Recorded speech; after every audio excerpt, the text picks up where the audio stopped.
The Vinayak English देसी तड़का English world में आपका स्वागत। मैं कमल पारासर द विनायक इंग्लिश देसी तड़का इंग्लिश वर्ल्ड की इंग्लिश नवीन टेक्नोलॉजी के बारे में आपको बता रहा हूँ। इससे पहले मैंने 3 वीडियो बनाए, 3 वीडियो और उसके बाद में होने वाले आगामी 2-5 वीडियो अगर आप लगातार देखेंगे तो आपको इंग्लिश टू हिंदी अनुवाद करना आ जाएगा। आज मैं बता रहा हूँ कि क्रिया आधारित वाक्य 2 हिस्सों में विभक्त होते हैं। क्रिया आधारित वाक्य 2 हिस्सों में विभक्त होते हैं। क्रिया को वर्ब कहते हैं, हिंदी में वर्ब को क्रिया कहते हैं। और सरल शब्दों में अगर समझने की कोशिश करें तो क्रिया से तात्पर्य काम करने वाले से है। काम करने वाली की जो सहायता करता है तो अंग्रेजी बड़ी स्पीड से बढ़ती है, बड़ी तेज़ी से दौड़ती है। क्रिया और सहायक क्रियाओं का एक गठबंधन मात्र से ही अंग्रेजी उड़ने लगती है, दौड़ने लगती है। आज का मुख्य लक्ष्य क्रिया आधारित 2 वाक्य होते हैं, सिंपल और पैसिव। क्रिया आधारित वाक्य 2 तरीके के होते हैं, एक होता है सिंपल और एक होता है पैसिव। सिंपल और पैसिव से क्या तात्पर्य? सिंपल और पैसिव से क्या तात्पर्य? सिंपल उस वाक्य को कहते हैं जिसमें सब्जेक्ट होता है। सिंपल उस वाक्य को कहते हैं जिसमें काम करने वाला होता है। और पैसिव उस वाक्य को कहते हैं जिसमें काम करने वाला नहीं होता है। इन दोनों वाक्यों में मूलभूत अंतर सब्जेक्ट को लेकर होता है। सब्जेक्ट का मतलब काम करने वाला हो, जैसे मम्मी चाय बनाएगी, कौन चाय बनाएगी? मम्मी। ये वाक्य सिंपल है। आपने मुझे पढ़ाया, मुझे किसने पढ़ाया? आपने। यह वाक्य सिंपल है। और मेहमानों के लिए चाय बनाई गई, तो मेहमानों के लिए चाय किसने बनाई? नाम नहीं दे रखा है, तो यह वाक्य पैसिव का हो गया। और जन्मदिन के पार्टी में मित्रों को आमंत्रित किया जाता है, कौन आमंत्रित करता है? नाम नहीं दे रखा है, तो ये वाक्य पैसिव का हो गया। सिंपल से तात्पर्य और पैसिव। सिंपल वाक्य प्रत्येक स्कूल में पढ़ाए जाते हैं टेंस के जरिए। हम ट्रांसलेट पढ़ा रहे हैं। टेंस और ट्रांसलेट में 2 शब्दों का अंतर होता है, जिसका मैंने पहले वीडियो में वर्णन किया था। आने वाले वीडियो में जब मैं बड़े वाक्य सिखाऊंगा कंप्लीट, तो इसमें पूरे का उल्लेख मिलेगा। अभी मैं शॉर्ट सिंपल वाक्य बताए थे इससे पहले के 2 वीडियो में। और आज से मैं जितने 8 फॉर्मेट वाक्य मैंने बताए उन्हीं के पैसिव वाक्य में बताने जा रहा हूँ। सिंपल और पैसिव वाक्यों में क्या होता है कि इसमें सब्जेक्ट होता है, इसमें पैसिव में सब्जेक्ट नहीं होता है। फॉर एग्जाम्पल, एक रोचक स्टोरी मैं सुनाता हूँ छात्रों को पढ़ाने के दौरान।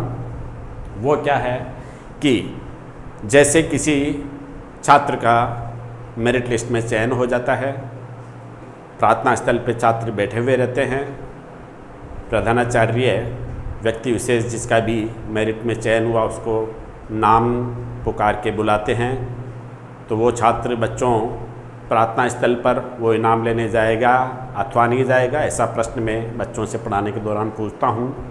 जितने भी बच्चे होते हैं, इंटेलिजेंट, मध्यम और औसत दर्जे से नीचे के छात्र, सभी बच्चे एक स्वर में कहते हैं अवश्य जाएगा इनाम लेने। तो जो काम किया जाता है और उसको कोई करने वाला हो, ऐसे वाक्यों को सिंपल कहते हैं। अब पैसिव वाक्यों को मैं एक रोचक स्टोरी के मार्फत में उनको बताता हूँ। जैसा संवाद में छात्रों से पढ़ाने के दौरान करता हूँ, उसी का मैं वर्णन आपके सामने कर रहा हूँ। पैसिव वाक्यों को समझाने के दौरान मैं बोलता हूँ कि जैसे कि माना कि स्कूल मैदान में आप क्रिकेट खेल रहे हैं और किसी बच्चे से वो गेंद सीधी प्रिंसिपल की कार के लगती है और प्रिंसिपल सर की महंगी कार का कांच फूट जाता है।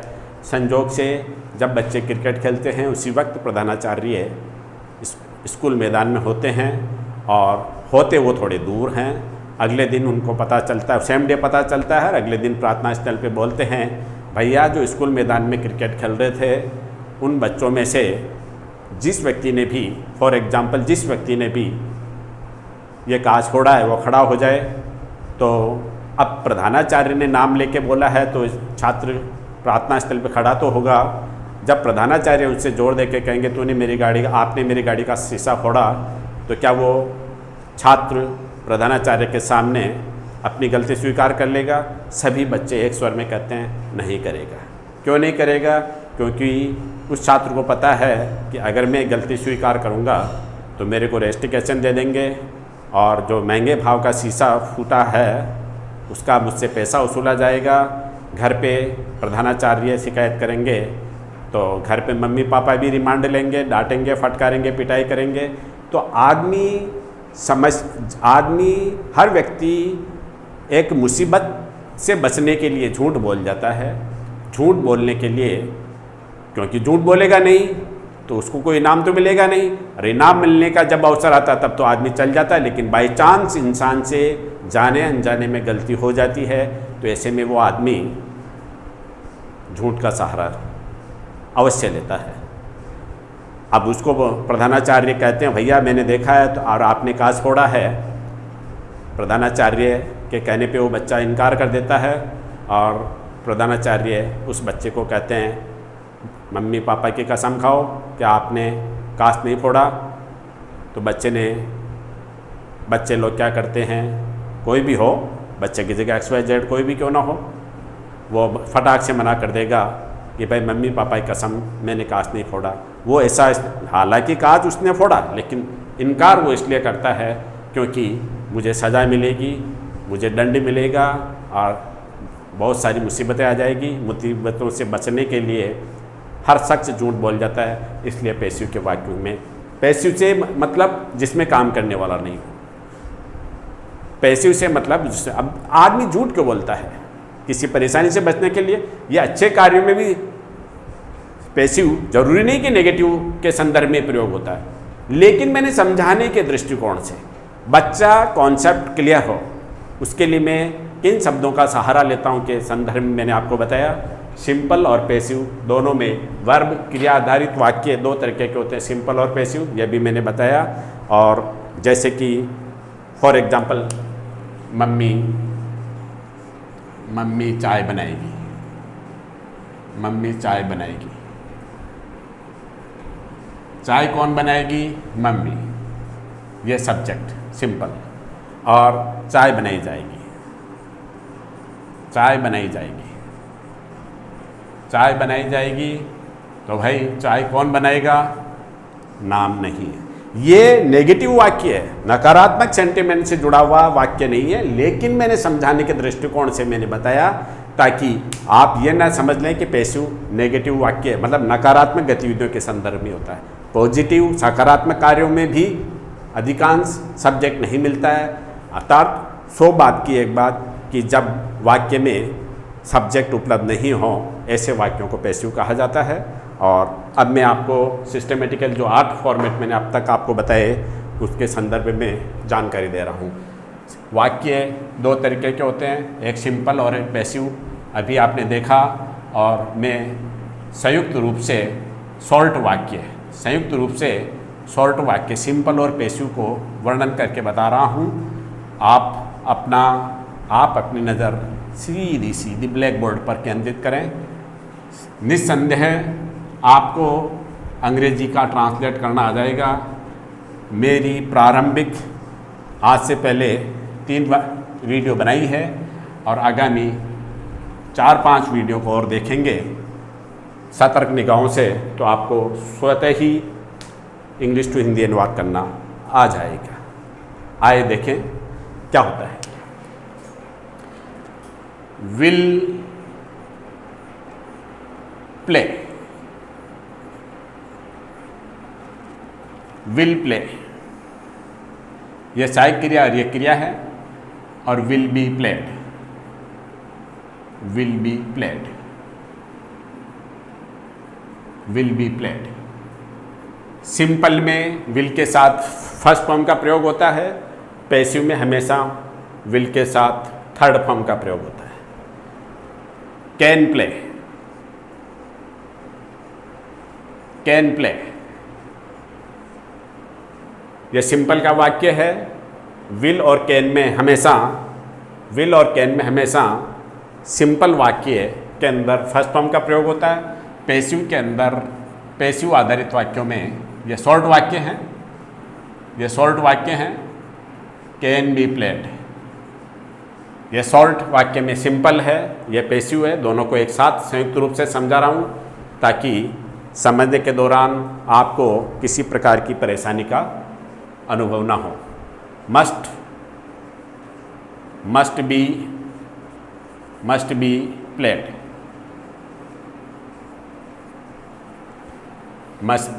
Must play.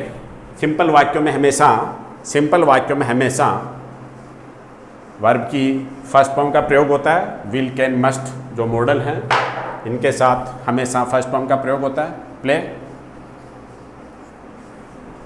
और पैसिव आधारित मॉडल के वाक्यों में बी लगा के वर्ब की थर्ड फॉर्म का प्रयोग होता है।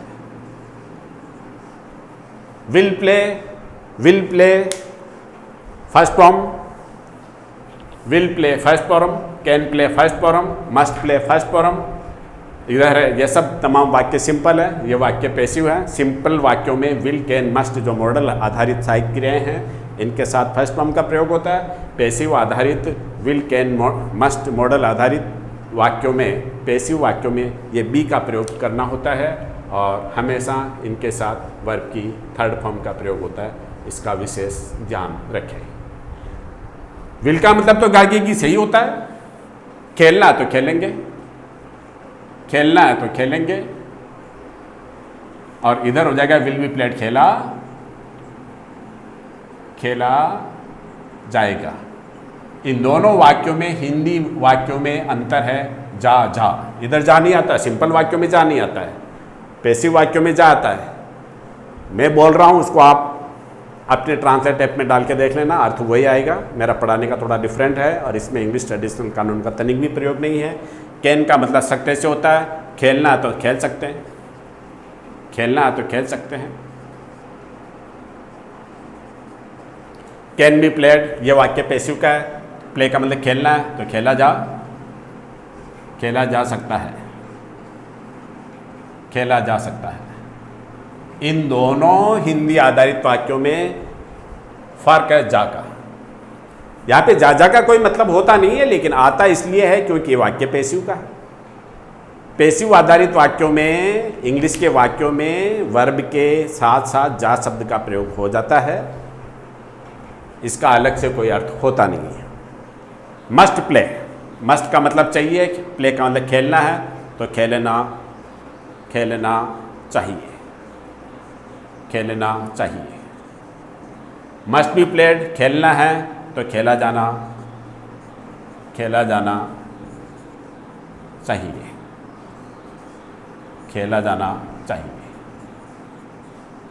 मस्ट प्ले खेलना चाहिए, मस्ट बी प्लेड खेला जाना चाहिए। ये सिंपल का वाक्य शॉर्ट, ये पैसिव का वाक्य शॉर्ट। दोनों में अंतर जा से है, यहाँ का जा का कोई एक्स्ट्रा अर्थ होता नहीं है। ठीक वैसे ही आर प्लेइंग ये वाक्य सिंपल का है। आईएनजी का मतलब रहा रही से है, एमिजार का मतलब है से है, और इज बीइंग प्लेड मैं जब समझाता हूँ एमिजार है, यहाँ पे मैंने एमिजार दे रखा है। एमिजार का हिंदी अर्थ है से होता है, आईएनजी का मतलब रहा रही से होता है। आईएनजी समझाने के दृष्टिकोण से, माना कि इसका मान एक्स, ऐसा करने से ही अपने को कोई समस्या का समाधान हो जाता है के तहत आईएनजी को आप माना कि रहा रही से समझ लें। आर का मतलब है, आर प्लेइंग खेल रहे हैं,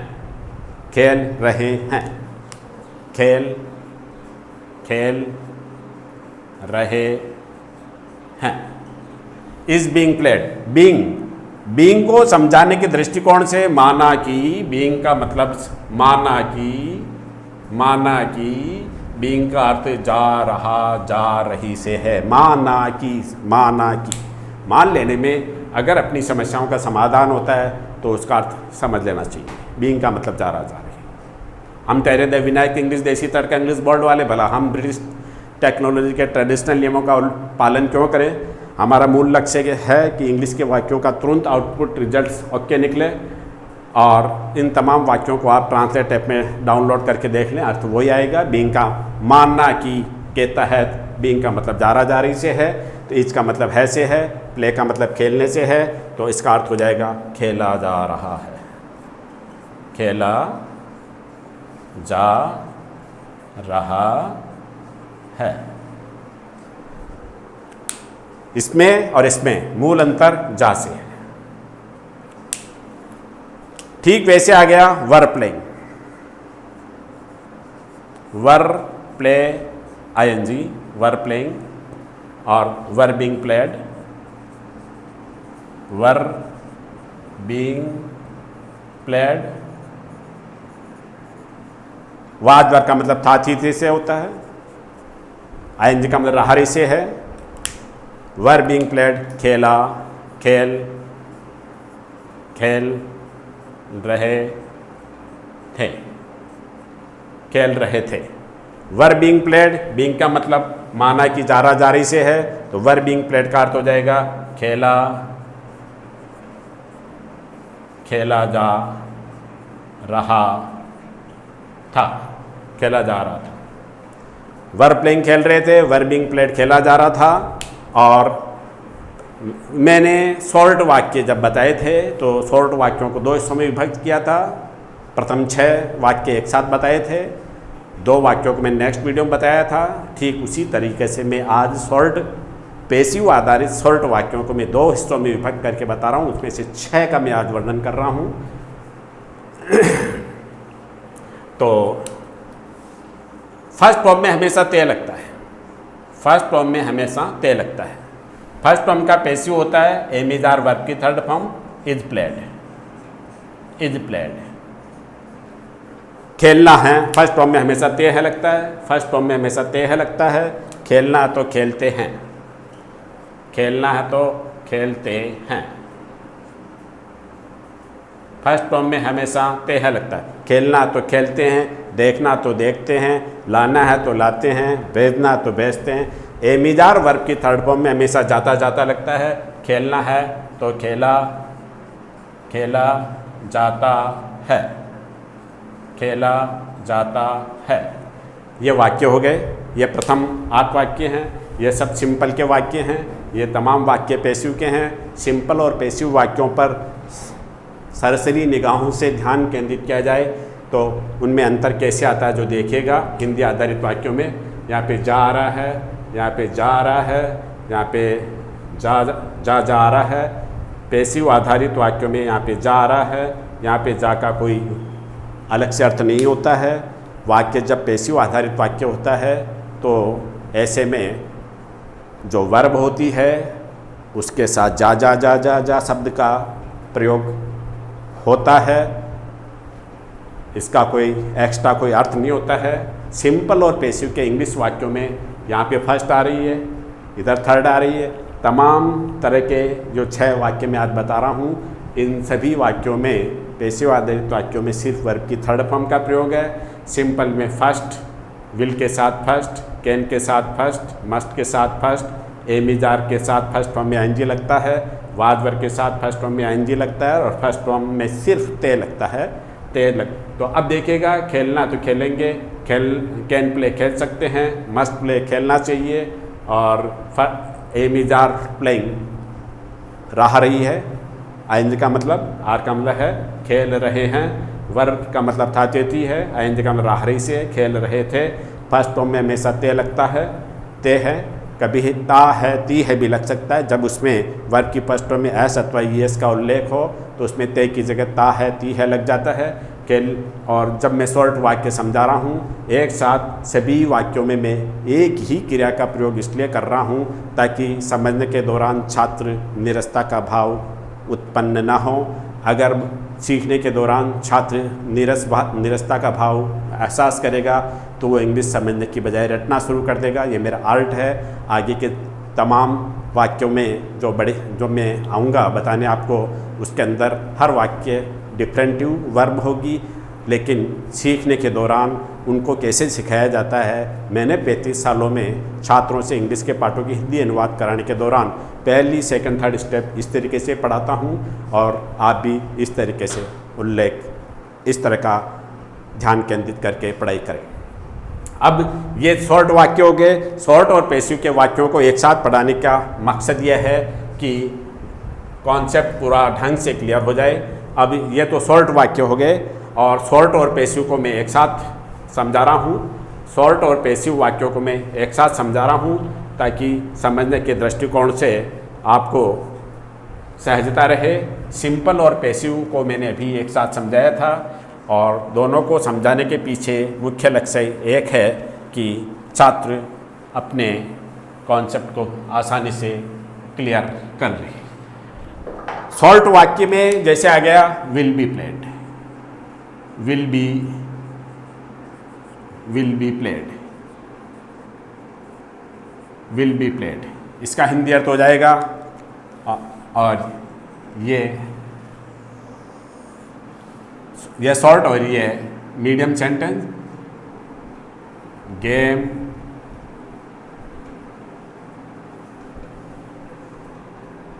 will be played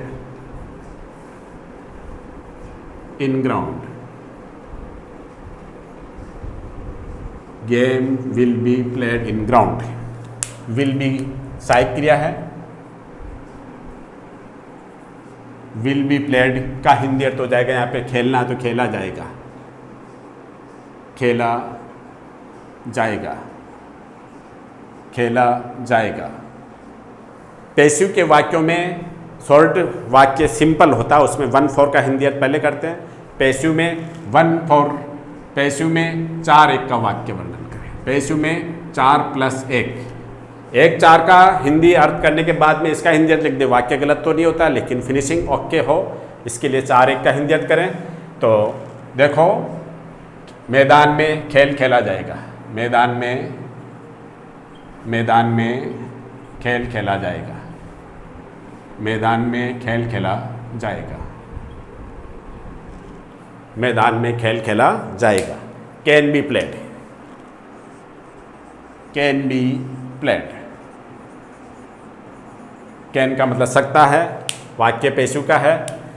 game can be played, game can be played in ground.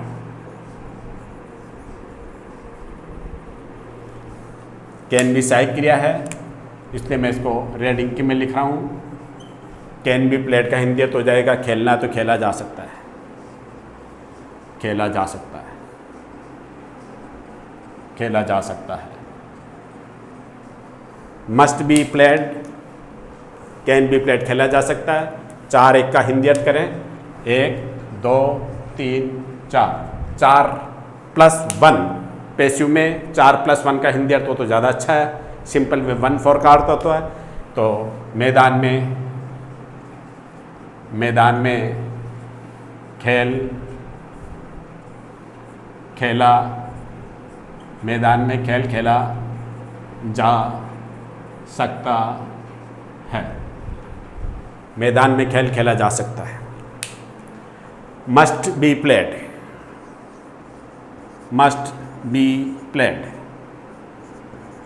Must be played, खेलना है तो इसका अर्थ हो जाएगा हिंदी अर्थ खेला जाना, खेला जाना, खेला जाना चाहिए, खेला जाना चाहिए।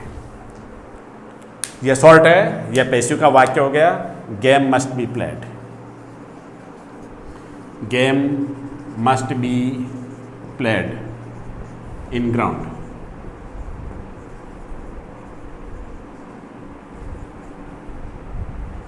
Game must be played, must यहाँ पे सहायक क्रिया है। मस्ट बी प्लेड का हिंदी अर्थ हो जाएगा खेला जाना चाहिए। 1 और 4 1 का हिंदी अर्थ करें तो मैदान में खेल खेला जाना, मैदान में खेल खेला जाना चाहिए, मैदान में खेल खेला जाना चाहिए। शॉर्ट और मीडियम वाक्य है। वर्ब की फर्स्ट फॉर्म में प्ले, वर्ब की फर्स्ट फॉर्म में हमेशा ते लगता है। अगर वर्ब की फर्स्ट फॉर्म में एस का प्रयोग हो तो उसमें ता लग जाता है, और क्योंकि ये पैसिव का है तो फर्स्ट फॉर्म की जगह एमिजार वर्ब की थर्ड फॉर्म का प्रयोग होगा। फर्स्ट फॉर्म की जब वाक्य अपन पैसिव बनाते हैं तो उसमें एम इज आर वर्ब की थर्ड फॉर्म का प्रयोग होता है। तो जैसे आ गया यहाँ पे is played, is played,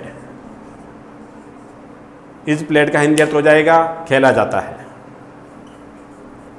is played का हिंदी अर्थ हो जाएगा खेला जाता है, खेला जाता है। Game is played, game is played in ground. 4 और 1 का हिंदी अर्थ करें। यहाँ पे जाता जाता, एम इज आर वर्ब की थर्ड फॉर्म जाता जाता। 4 और 1 का हिंदी अर्थ हो गया मैदान में, मैदान में खेल, खेला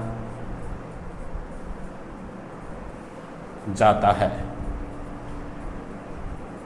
सिंपल और पैसिव आधारित वाक्य, शॉर्ट और मीडियम एक साथ समझा रहा हूँ। खेला जाएगा 4-1, मैदान में खेल खेला जाएगा, कैन बी प्लेड, खेला जा सकता है। 4 और 1 के बाद में उसका हिंदी अर्थ प्रयोग कर ले, मैदान में खेल खेला जा सकता है। 4 और 1, मैदान में खेल खेला जाना चाहिए।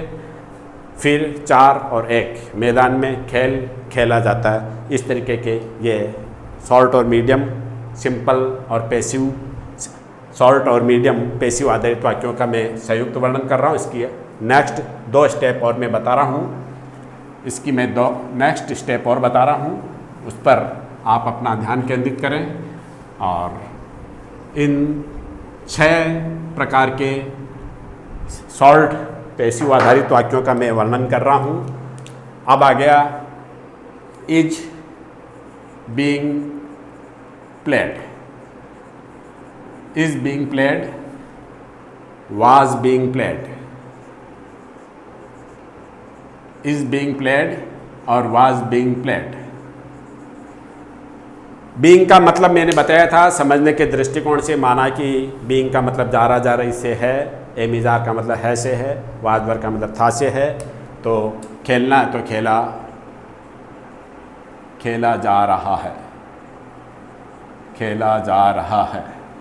वाज वर्ब का मतलब था थी ते से है, एम इज आर का मतलब है से है, बीइंग का मतलब यहाँ पे जा रही से है। तो खेला जा रहा था, खेला जा रहा था। शॉर्ट और medium sentence, game is being played in ground. 4 और 1 का हिंदी अर्थ करें, उसके बाद इसका प्रयोग करें। तो इसका हिंदी अर्थ हो जाएगा मैदान में, मैदान में खेल खेला, खेल खेला जा रहा है। वाज बीइंग प्लेड, वाज का मतलब था, बीइंग का मतलब जा रही। तो game was being played in ground. 4 और 1 का अर्थ करें, मैदान में खेल खेला जा रहा था, मैदान में खेल खेला जा रहा था। ये शॉर्ट और मीडियम प्रमुख 6 प्रकार के वाक्यों का मैंने एक साथ एक ही शब्द आधारित वाक्यों का इसलिए उल्लेख किया क्योंकि समझने के दौरान अलग अलग शब्दों का अगर अपन प्रयोग करते हैं, बच्चा जब उसको तो इंग्लिश आती नहीं है और हर जगह अपन अलग अलग शब्दों का प्रयोग करेंगे तो वो सीखने के दौरान नीरस हो सकता है। नीरसता अगर उसमें प्रकट हो गई तो फिर वो रटना शुरू कर देगा समझने की जगह। मेरा मूल लक्ष्य होता है शॉर्ट और मीडियम वाक्यों में एक ही समान वाक्यों का प्रयोग किया जाए। इसके पीछे मुख्य लक्ष्य है छात्र आसानी से इंग्लिश के वाक्यों का अर्थ करना सीख जाए। जब सीख जाता है, बच्चा पैदा होते ही चलना शुरू नहीं करता है, पहले टखनों के बल चलता है, फिर खड़ा होकर चलता है, फिर गिरता है, धीरे धीरे वो चलना सीखता है और सीखते सीखते चलते चलते वो दौड़ने लगता है, और जब दौड़ने लगता है तो वो फिर जंप भी मारने लगता है। तो बच्चा पैदा होते ही जंप नहीं मारेगा। ठीक उसी भांति में जब वाक्य सिखा रहा हूँ, ट्रांसलेट को ब्रेन में डाउनलोड करना सिखा रहा हूँ, तो माँ की गोद से बच्चा नीचे आएगा तो टखनों के बल चलेगा। ठीक उसी भांति में तमाम शॉर्ट और मीडियम पैसिव के वाक्यों को समझाने के दौरान मैं एक ही प्रकार के शब्दों का प्रयोग इसलिए करता हूँ कि सीखने वाला दिल से सीखे और अपने दिमाग में इंग्लिश डाउनलोड करे। और गॉड गणेश की कृपा से जो मैं बता रहा हूँ द विनायक इंग्लिश का प्रयोग कैसे करते हैं, इसमें तमाम प्रकार के पैसिव आधारित वाक्य कार्य करने के दृष्टिकोण से बहुत सारे हैं। इंग्लिश के वाक्यों को लिखें, किताब को बंद करें, फिर उन जैसे मैंने आपको समझाया उस तरीके के इंग्लिश के वाक्यों को लिखें, किताब से खोल के देखें। देखने पे वाक्य अगर सही हो आप आगे बढ़ते रहें। अगर आपको मैं जो पढ़ा रहा हूँ आप स्वयं समझो कि ये क्या पढ़ा रहे हैं। अगर आपके सर या रिश्तेदार या भाई बहन जो महंगी हैं उस पर अगर प्रश्न चिन्ह पैदा करे तो उनको कहिए भैया मोबाइल में ट्रांसलेट ऐप है, इन वाक्यों को आप उसमें डालें और डालने के उपरांत अर्थ वही निकलेगा जो हम बता रहे हैं। आपको जब लेसन का हिंदी अर्थ करना हो तो कोई ये नहीं पूछता है कि ये पास्ट है, प्रेजेंट है, फ्यूचर है, इंडिफिनिट है, कंटिन्यू है, नेगेटिव है, इंट्रोगेटिव है। सिर्फ इंग्लिश का लिखा आपको हिंदी आ जानी चाहिए। मेरा मुख्य लक्ष्य भी यही है कि छात्र हर वाक्य का अनुवाद करना सीख जाए। आज ये मेरी चौथी वीडियो है। अगली 4-5 वीडियो तक इंग्लिश टू हिंदी अनुवाद कैसे करें के संदर्भ मेरा कॉन्सेप्ट क्लियर हो जाएगा। देखते रहें और इस तरह के वाक्य जो मैंने आपको बताया है इनका आप घर पर अध्ययन करते रहें। धन्यवाद।